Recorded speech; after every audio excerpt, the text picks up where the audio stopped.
दोस्तों, आरक्षण को लेकर अनिल मिश्रा जो कि ग्वालियर हाई कोर्ट के वकील हैं, उन्होंने कुछ ऐसा इस बार कहा है जिसे सुनकर आप सोचने पे मजबूर हो जाएंगे कि इस देश में आरक्षण जो ठीक ढंग से लागू नहीं किया गया है उसे और बेहतर तरीके से लागू कर देना चाहिए। यूं तो अनिल मिश्रा को आप बखूबी जानते ही होंगे। जब भी आपको ऐसा लगता है कि चलिए ये इनका बेतुका बयान अब आखिरी बयान होगा, तभी ये एक और बयान देकर विवाद खड़ा कर देते हैं और अम्बेडकर वादियों को भड़का देते हैं। और एक बार फिर से इन्होंने कुछ इसी प्रकार का बयान दिया है। बयान क्या है और उसके बाद किस प्रकार से विपक्ष की पार्टियां इस पर प्रतिक्रिया दे रही हैं, सांसद चंद्रशेखर आजाद ने क्या कुछ कहा है और मुख्य तौर पर जनता इस पर क्या प्रतिक्रिया दे रही है, सब कुछ आपको बताएंगे। लेकिन उससे पहले आपसे अनुरोध है, हमारे चैनल हिंद समाचार को शेयर करें, सब्सक्राइब करें, क्योंकि ये बहुजन समाज की आवाज को ये बुलंद करता है। तो चलिए अब खबर पर आ जाते हैं।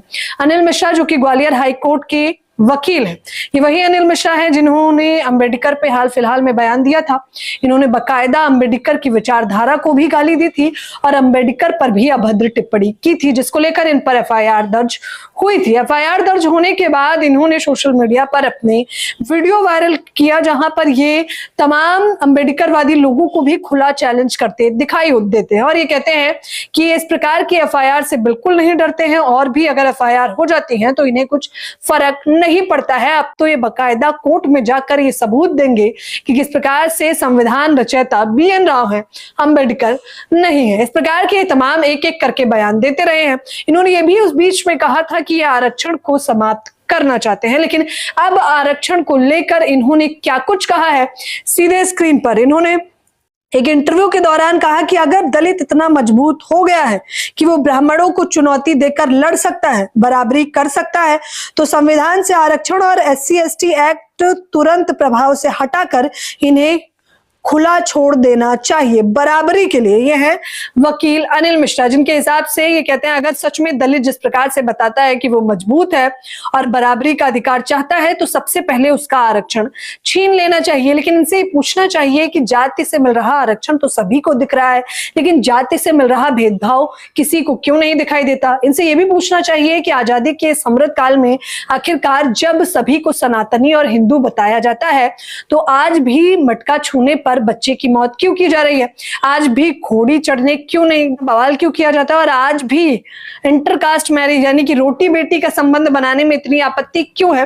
ये सवालों के जवाब जब प्रत्यक्ष तौर पर मुझे लगता है इनसे पूछे जाएंगे तो इनकी बोलती बंद हो जाएगी। लेकिन इन्होंने आरक्षण पर सवाल खड़ा कर दिया है और इन्होंने कहा है कि अगर इन्हें सच में उन लोगों को लगता है अम्बेडकरवादियों की जर्नल कैटेगरी के लोगों के बराबर हैं दलित समाज के लोग, तो आरक्षण समाप्त करिए। इसके बाद निर्देश जो कि सोशल मीडिया चलाती हैं और वो प्रतिक्रिया देती हैं, वो कहती है कि मंदिर का आरक्षण, जन्मजात सरनेम आरक्षण, श्राप देने का आरक्षण, सदियों से 100% दबाव बैठे हैं और अब EWX की भीख लेकर भी बात करते हैं आरक्षण खत्म करने की। जब तक तुम जैसे जातंकवादी असामाजिक गंध भारत में है तब तक आरक्षण रहना चाहिए। पहले दादा मंदिर का पुजारी, फिर बेटा, उसके बाद पोता, फिर मंदिर का पुजारी बनता है।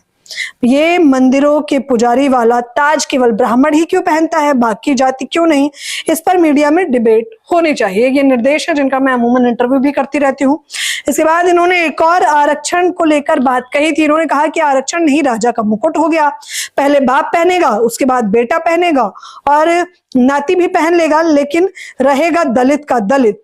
आरक्षण मुक्त भारत आप क्या चाहते हैं? ये अनिल मिश्रा है जो आरक्षण मुक्त भारत की मांग कर रहे हैं। सोचिए जरा, ये इस प्रकार से उल जलूल बयान आए दिन देते हैं। इन्होंने पहले तो ग्वालियर हाई कोर्ट के परिसर में बाबा साहब की प्रतिमा का विरोध किया, फिर दूसरा इन्होंने सीधा प्रहार अंबेडकरवादियों पर कर दिया, उन्हें खुला चैलेंज कर दिया कि आप जो कुछ भी करना चाहते हैं करिए। फिर तीसरा इन्होंने अंबेडकर को ही सीधे तौर पर कहा कि ये संविधान रचयिता नहीं है और अब ये आरक्षण का विरोध करने लगे हैं। सवाल यह है कि सिर्फ एफआईआर दर्ज करने से क्या होगा? मध्य प्रदेश की सरकार जो कि डबल इंजन की सरकार है, आखिरकार वो इन पर मुकदमा दर्ज कर कार्यवाही कब करेगी? क्या इस प्रकार से उल जलूल बयान आप दे सकते हैं, वो भी भारत के संविधान रचयिता को? ये सोचने का विषय है। खैर, बखूबी आप जानते भी होंगे जवाब की सरकार कार्रवाई क्यों नहीं कर रही है। लेकिन फिलहाल इस खबर के बारे में आप लोग मुझे अपनी राय जरूर दें। इन्होंने आरक्षण का जिस प्रकार से विरोध किया है उस पर आपकी क्या प्रतिक्रिया है, हमें कमेंट बॉक्स में अपनी राय जरूर दें। धन्यवाद।